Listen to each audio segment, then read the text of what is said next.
Can you believe it? Here I am, starving, and you're spending ages chatting on your PC. What a life! Blake barged into my room, not bothering to hide his surliness as he questioned me in a low voice. Right now, I'm in the middle of a video conference call. With no effect, I looked at Blake, hoping he'd understand I can't let our client hear this conversation. I'm telling you I'm hungry. Why are you ignoring me? Stop wasting time with useless talk and get to it. In a panic, I try to mute my mic, but Blake is already stomping over. Hey! Don't you dare ignore me like that! A sharp pain shoots through my foot. Blake had kicked my right foot, still putting weight on it. I had just broken it recently. Even with the cast still on, Blake didn't hesitate to strike my foot. With a face twisted in distaste, he points toward the kitchen. The one who finally spoke to Blake, who only cared about his own meal, was me. My name is Samantha. I work as a company employee. I met Blake through work when I was 26 and we started dating. He was 10 years my senior, but I was drawn to his mature, calm demeanor and his kind nature. During our relationship, Blake was always gentle. We hardly ever argued. Without any major issues, we got married after 2 years of dating. On our wedding day, I felt what could only be described as the happiest moment of my life. But the very next day, Blake's attitude changed completely. I had to work late, so I rushed home after a quick stop at the supermarket. Blake had already returned and was relaxing on the sofa, watching TV. I'm home. Oh, you're back already, Blake. I got groceries, so I'll start cooking right away. As I greeted him, he turned to me with an annoyed expression. You're late. You're starting now? I'm starving over here. Hurry it up. I was stunned. This was nothing like the Blake I knew. We had been living together even before marriage, and on days when I had to work late and Blake got home early, he would naturally prepare dinner.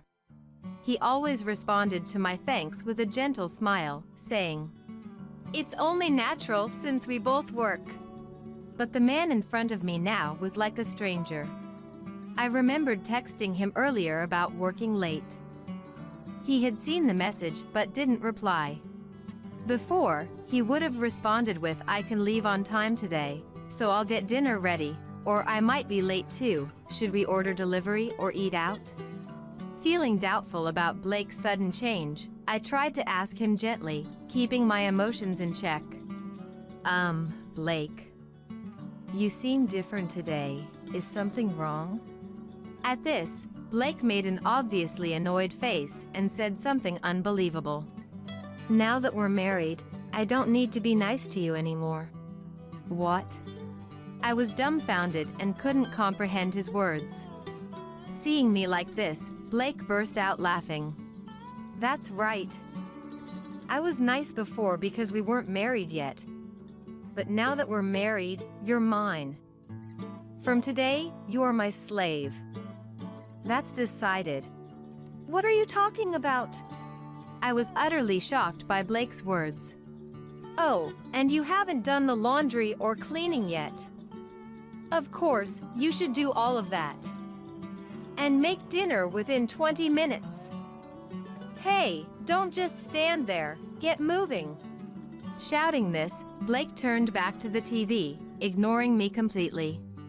With my head in a whirl, I somehow managed to do the housework. I was hungry after work too, so I tried to calm down while cooking. But he complained about my cooking, saying it was bland and awful. When I ran the washing machine, he got angry about how I folded the clothes. When I finally got a moment to rest, he demanded a massage from me. Exhausted in body and spirit, I couldn't refuse his domineering attitude and did as he ordered. Rather than anger at his terrible behavior, I was more bewildered by his drastic change. Even while I massaged him, he complained, "You're too weak. Clumsy. The next day, and the day after, Blake treated me like a slave. I hoped he might return to the kind Blake I knew, but there was no sign of that. Unable to bear Blake's treatment any longer, I naturally considered divorce. However, my parents had died in an accident when I started working, and I had no other relatives to rely on. I had sold my family home when we got married. We didn't have a wedding, but we had spent a significant amount on the move and appliances.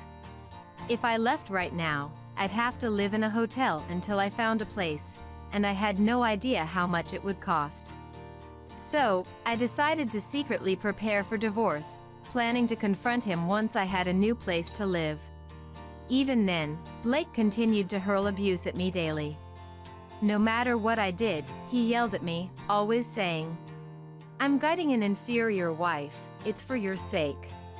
But all I felt was disgust. Once, when Blake came home late without any contact, I had already eaten dinner and taken a shower. He said upon returning, "Why did you eat without me? A woman should wait for her man. Samantha, you're really the worst wife." He hurled various sarcastic remarks at me. His cruel words almost made me explode, but I desperately held back, planning to leave as soon as I was ready. Just until I find a new place, I kept telling myself like a mantra. That was the situation for a while. That day, from the morning, I was met with Blake's yelling, "Hey! This shirt is wrinkled. Can't you even iron properly?" I had fallen asleep exhausted, forgetting to iron. Hating myself for letting Blake get the better of me, I quickly ironed the shirt and prepared to go to work. When I opened the front door, it was raining outside. Our apartment is on the second floor, so I used the stairs. That day, as I walked the familiar path, I slipped and fell on the wet stairs. My body made dull sounds as I tumbled down to the first floor. Overwhelmed by the pain in my leg, I writhed in agony. It was an intense pain I had never experienced before, and I knew something was seriously wrong. Then I saw Blake coming out of the entrance, so I called out to him for help. "Blake, I fell and hurt my leg. I can't move, it hurts so much." Blake frowned when he saw me. "I might be late for work because I waited for your ironing." "You'll be fine. I'm going to work." He said this and passed by me with a heavy sigh. "You've got to be kidding me." Tears of disappointment in Blake and pain from my leg started flowing. Then a resident from the first floor, hearing the noise, came to check and called an ambulance for me. The examination revealed that I had fractured my right leg. I underwent surgery and had to wear a cast, resulting in a few weeks of hospitalization. During my hospital stay, Blake only visited once. And he didn't come out of concern, but to complain. "Overreacting with surgery and hospitalization for a fracture. You are my slave, so get back and do the housework. Seriously, you even called my office, making others go there and check on you. You cause all this trouble and don't even apologize." He spat out these words and left without listening to anything I had to say. I knew it, but not a word of concern for me came from Blake's mouth. I had called his office because I couldn't reach him on his mobile phone. I needed to inform him since I would be away from home for a while, or else he would be furious. I sighed many times, but life without Blake was stress-free and happy. Determined to divorce him after my discharge, I focused on my treatment. When I returned home, the place was a mess. Apparently, Blake had barely done any housework. Though I expected it, I was surprised he could live in such a state. I still had my cast and couldn't move as I wanted, but I started doing the housework little by little. My company had switched me to remote work, understanding that commuting would be difficult with my injury. A few days after my discharge, while I was on a video conference call, Blake slowly opened the door and entered. "Here I am, starving, and you're just chatting on your PC. I couldn't let my client hear this and glared at Blake. He turned red and shouted, "What's with that look?" I reached for the mouse to mute the mic, but Blake stomped over to me. "Don't you dare ignore me!" He kicked my right leg, still in its cast, and even stepped on it with his full weight. "Hey, slave! Get started on the food." "Useless!" Blake kept kicking my leg while yelling. My leg, not yet fully healed, was kicked, and I let out a groan of pain. "Causing me trouble and flirting with other men. You still doesn't understand who you belong to." Then, the person on the video call sternly said to Blake, "Is that all you have to say?" Blake looked surprised and turned to the PC. There was a man on my video call, Mr. Smith, my client. "Ah, you are!" Seeing him, Blake started shaking. Mr. Smith was from the company my firm and Blake's firm dealt with, and he was Blake's direct supervisor. "Mr. Smith, are you on a video conference call right now?" Blake asked in a trembling voice. In fact, my company and Blake's company had a business relationship, and Mr. Smith was Blake's direct supervisor. Mr. Smith told Blake, "That's right. But I heard you took caregiving leave to look after your wife, who is struggling with a broken leg. It doesn't seem like it, though." His voice was filled with anger and disappointment, even through the screen.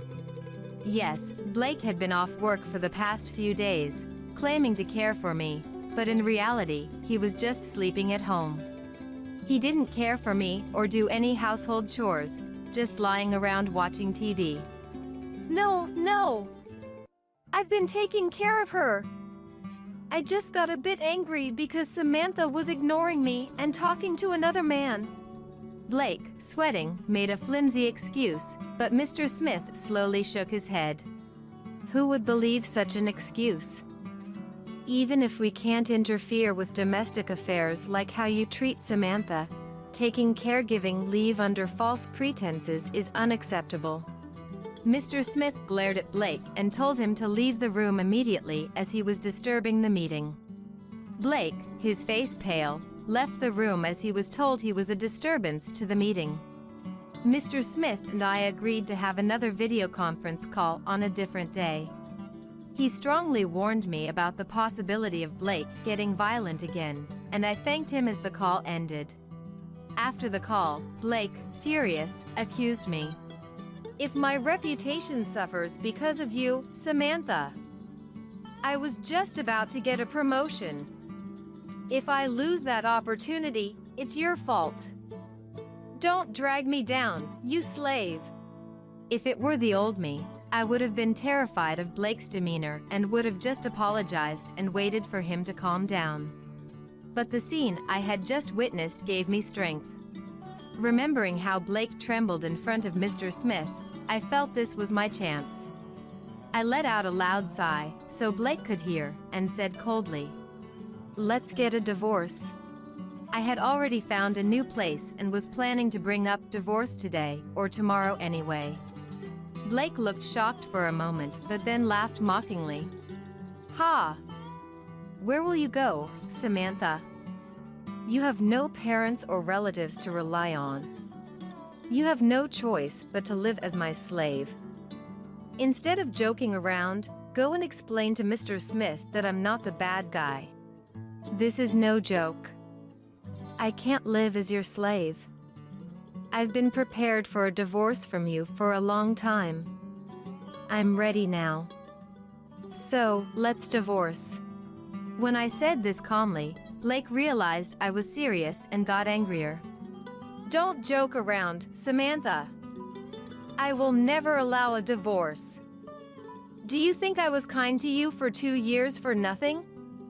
I finally got a slave. I won't divorce. Want to be kicked again? If you don't agree to the divorce, I'll send this recording of your abusive language to Mr. Smith. That will do more than just ruin your promotion.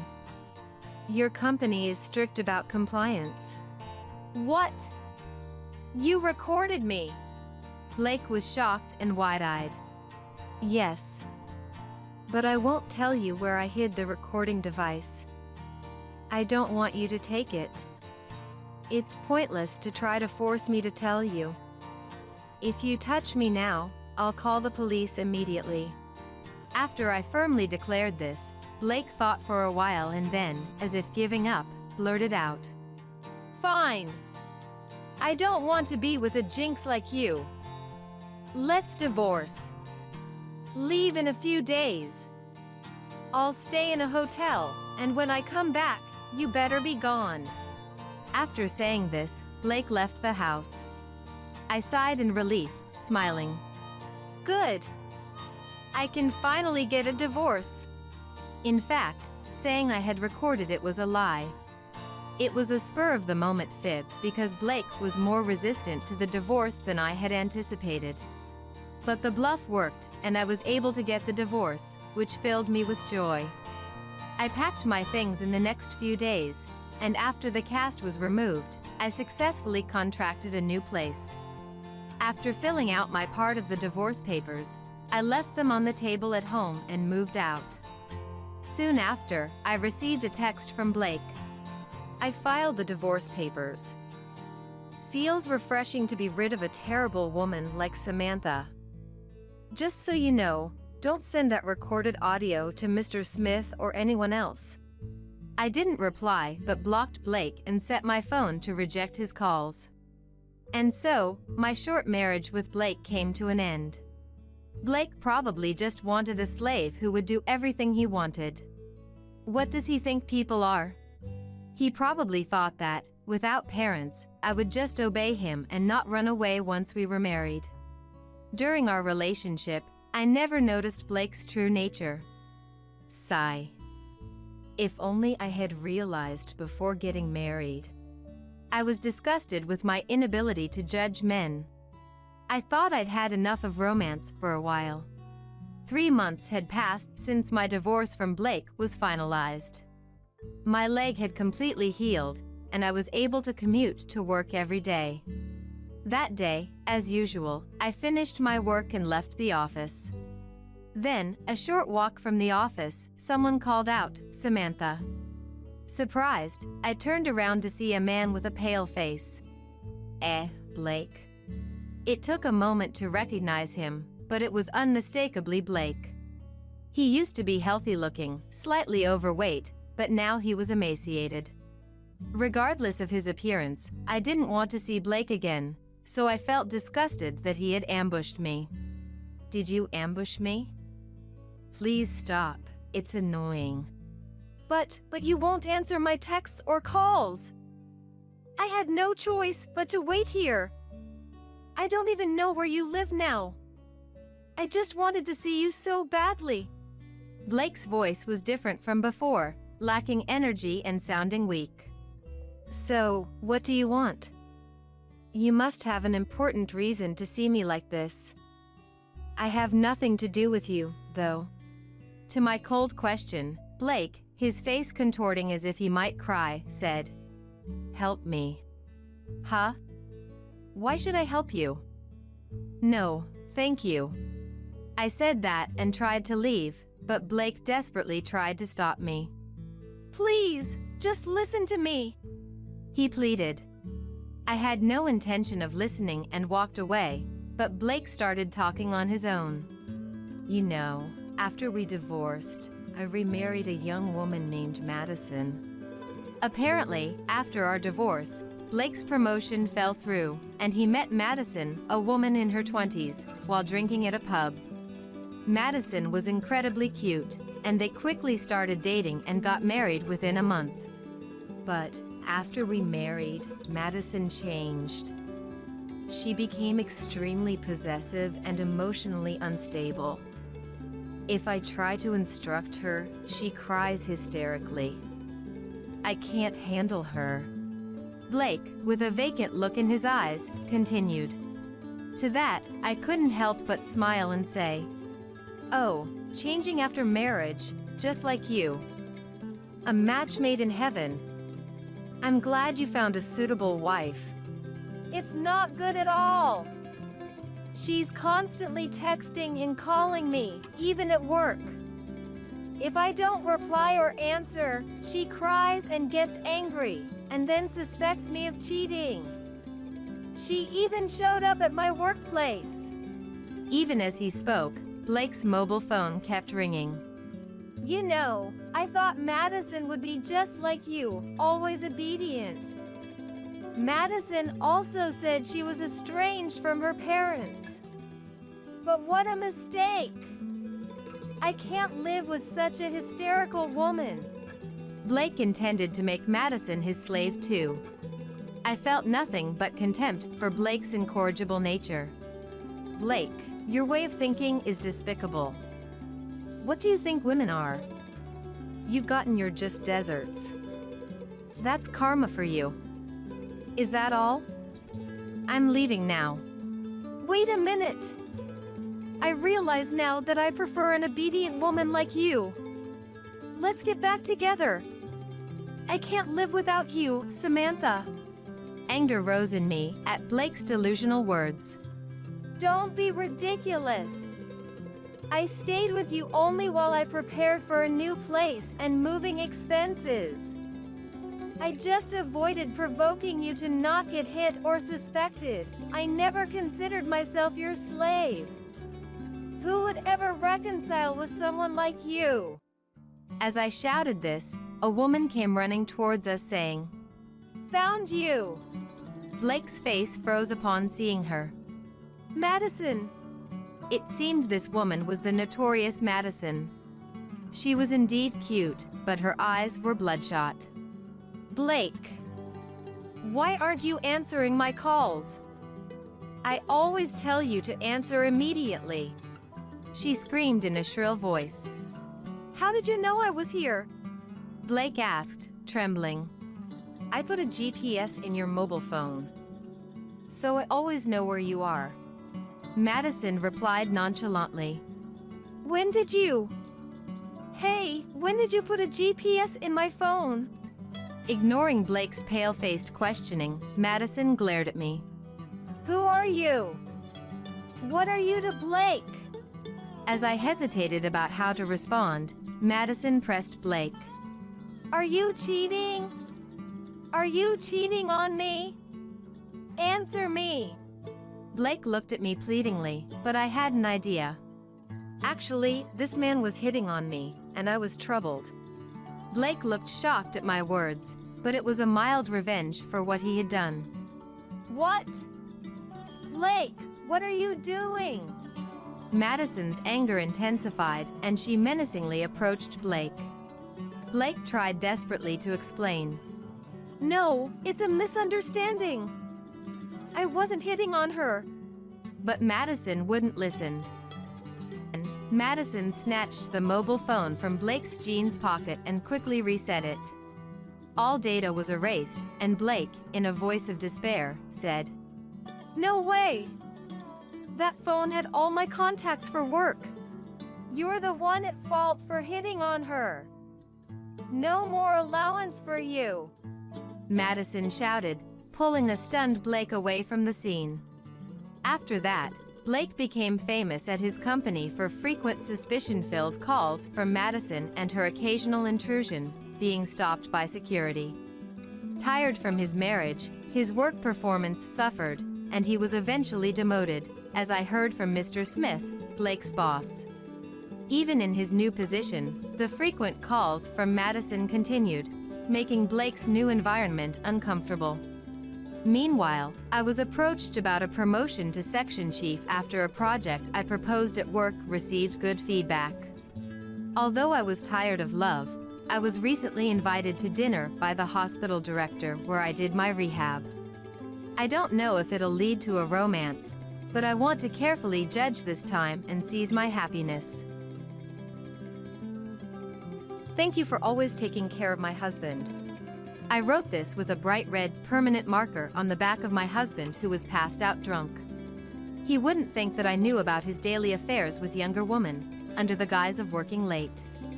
But I knew everything. Suppressing the rage that made me want to claw at him, I left that message. It was a declaration of war to my husband's mistress.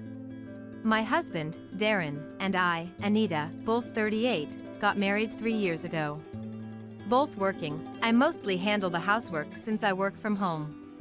We don't have kids, but I thought we were happily living together, a thought only I seem to have. I'll be working late tomorrow too. Don't wait up for dinner, go to sleep first.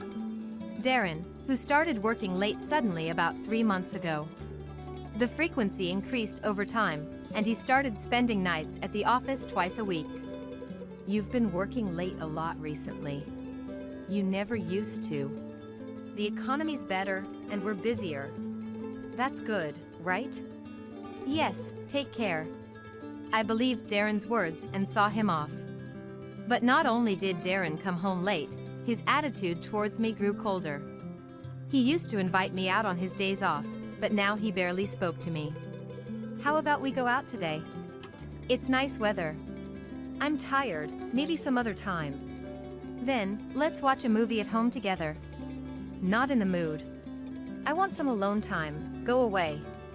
Darren, barely lifting his face from his mobile phone, spoke with annoyance. On bad days, except for bathroom and meal times, he wouldn't leave his room all day. Is this all just stress from work? I was worried about Darren's changed behavior, but one day, my concern turned to suspicion. That day, Darren came home at 1 a.m., and I was still awake due to work. Anita, you're still up? I was working. Huh? The moment I took Darren's suit, I smelled an unfamiliar scent. Why does your suit smell like perfume? When I asked, Darren's face stiffened slightly as he sniffed his clothes. Then, he looked annoyed. I don't smell anything. You have hay fever, so you wouldn't notice. Yeah. Maybe it's from a female coworker who wears too much perfume. Must have rubbed off. You notice the perfume despite your severe hay fever? Well, yeah. She wears a lot. Darren's words sounded like a hasty, thoughtless excuse. Were you that close to her to smell it so strongly? I helped her when she almost fell. Darren licked his lips while saying this. A habit he had when lying. Really? You're not hiding anything from me? Stop nagging.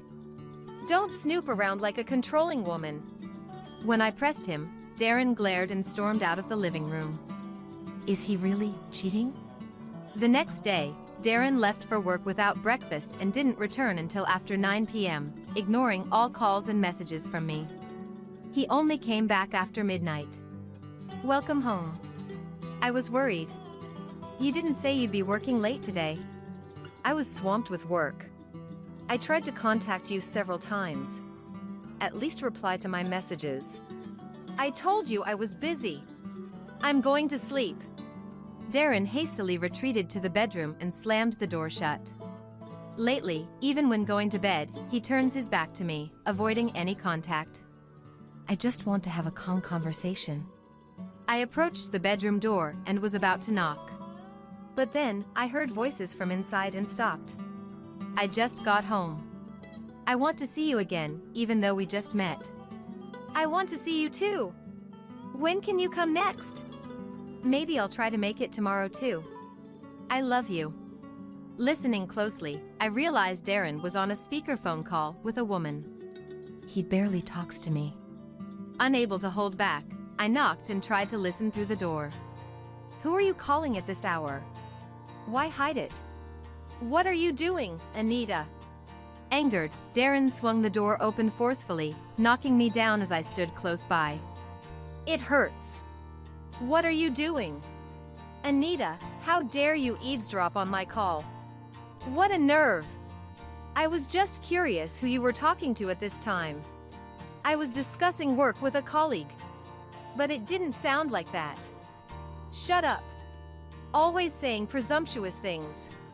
I'll show you. Darren roughly picked me up and threw me outside the front door. Then he quickly shut the door and locked it. What are you doing? Open the door. Annoying woman in the house is just a nuisance. Stay quiet out there. This is too much, no matter what. It's your fault. Reflect on it spending the night on the ground. With those words, Darren's footsteps faded away into the house.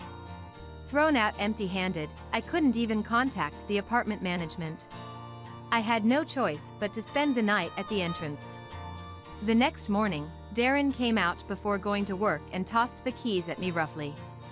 Did you reflect? If you learned your lesson, don't ever meddle again. After saying only what he wanted, Darren left for work without hearing my side.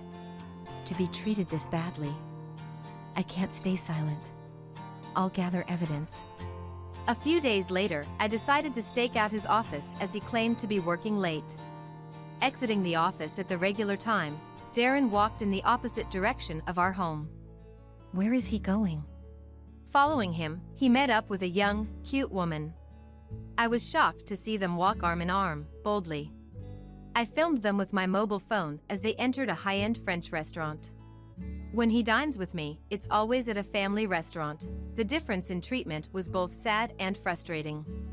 Suppressing my swirling emotions, I continued to watch. After their meal, they headed straight to a hotel. Now I have perfect evidence. I followed Darren several more times, gathering more evidence. It turned out, on days he said he was working late, he spent hours in a hotel, and nights he claimed to be staying over at work, he was at his mistress's house. I'll be at the office all night working tomorrow. Every day must be really tough. I bought some good wine today, how about we relax a bit? Since being thrown outside, I've been compliant, which seemed to please Darren, who happily agreed to a drink in the evening. Then he guzzled down the expensive wine and quickly got drunk. Thank you for always taking care of my husband. It's perfect. I wrote this message with bright red pen on Darren's back, partly as a declaration of war to his mistress. It seemed to have an effect because around 11 p.m. the next night, I received a call from Darren, who never initiates contact. Did he realize? Is this about the mistress? Wondering if it was Darren or his mistress. I nervously pressed the call button on my mobile phone. I'm so sorry. A woman's voice. I didn't recognize whose voice it was. So loud it crackled through the phone, making me pull it away from my ear. What? I'm really sorry. The mistress sounded panicked, not like she was making a hasty apology. I was surprised. This was not what I had expected. You didn't know about him? Yes. I wouldn't have been with him if I knew he was married. That's unfortunate. Her name is Lorna. A 28-year-old receptionist at Darren's client company. Deceiving a woman like this is the worst. I'm in shock. He even proposed to me. What? We were planning our wedding, looking at venues. I was so excited until I found the message in the shower room. She scrubbed off the message with a body brush as she would wash his back, pretending to feel sick, and went to bed early. I panicked thinking I couldn't marry him. After he slept, I checked his phone and saw your messages, realizing you were his wife. I didn't think you were unaware. I'm sorry for scaring you. No, I should apologize for what I did, even unknowingly. No need to apologize.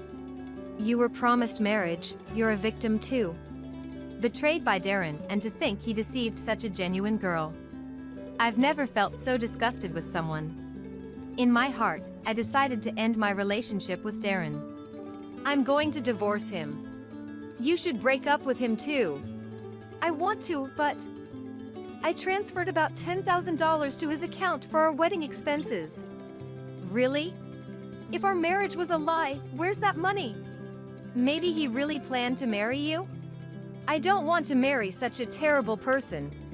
I want to get my money back and cut ties. That's better. But let's make him truly reflect on his actions. I couldn't let this go unchallenged. Thinking of a plan, I came up with an idea. Can you help me with something? Anything. Actually, I have a secret I haven't told Darren. She was obviously angry and shared a secret she kept from Darren. Thus, we joined forces to teach Darren a lesson. We secretly communicated and meticulously prepared. Over the next 2 weeks, the day of our retaliation arrived finally. I'll be working late again today. Might even stay overnight. You're always working hard. Take care not to overdo it. I smiled and saw Darren off, then contacted Lorna and went to her place to wait. Then, around 6 p.m., the doorbell of her house rang. I'm home. Work was exhausting today. Welcome back, Darren. Huh? When I appeared from the living room, Darren jumped as if he had seen a ghost. Dinner? Bath? Or divorce? Smiling, I thrust the divorce papers at him, making Darren drop his bag in panic. Anita, why are you here? Let's sit down and talk about it. Come, let's go to the living room. What are you plotting? You didn't do anything to Lorna, did you? Just come quickly. Okay. Seemingly shocked by my loud voice since I was a compliant recently, Darren hurried into the living room. There, Lorna sat on the sofa with a broad smile. Lorna, what is this all about? That's our line. How could you promise marriage to me when you have a wife? Well, let's hear the full story, shall we? I sat next to Lorna and Darren sat in front of us. I began interrogating Darren. He finally seemed to give in. Lorna was just a bit of fun. I was interested in younger girls. Gross. You're attractive too. But you know, eating the same thing every time gets boring, right? Sometimes you want to try something different. I'm disgusted.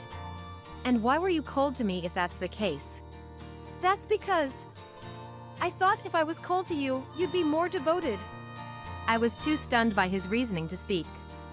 Taking my place, Lorna glared at Darren. If you weren't serious about me, why did you promise to marry me? I thought marriage meant you'd give me money. Give me back my money. That's impossible. I've already spent it all. Are you kidding? What did you spend it on? I treated colleagues to slightly expensive lunches to be liked at work. And what else? I bought expensive coats and shoes to impress clients. To think you spent my savings on such things. I'll never forgive you. Lorna muttered in a low voice. I'll have you arrested for marriage fraud. What? Isn't that an overreaction for something like this? Additionally, I'm demanding $30,000 in compensation and $10,000 for the savings you spent. Wait a minute. This is too harsh. Darren's face turned pale with panic. Watching him, I couldn't help but laugh at the absurdity. Anita, say something. Just accept the arrest quietly. I meant to Lorna. If your husband gets arrested, it'll be trouble, right? Not at all. I'm getting divorced anyway. At the moment Darren heard the word divorce from me, his face turned even paler. Divorce? You're joking, right? Why would I stay married to a cheating fraudster like you? You think you can live on your own after being a comfortable housewife all this time? I'm not just a housewife, I work from home. I can live perfectly fine without you. You mean you were actually working at home? I thought you were just pretending. Darren looked at me with surprise. I'm also demanding $30,000 in alimony for your infidelity. I can't pay anymore. What am I supposed to do if the amount increases? You'll have to work hard, I guess. You'll probably be fired from your current job though. Lorna is actually the daughter of the vice president of your client company. What? I thought she was just a receptionist. That was the secret she hadn't told Darren. I kept it hidden because I thought it'd be difficult to date if you knew my position. I've already informed her father about everything. Of course, your company knows too. I had already reported to Darren's boss about his marriage fraud with the receptionist and that a police report was filed, and his arrest was imminent. But I'm capable at work. Even if I get arrested, I'll have chances to keep working.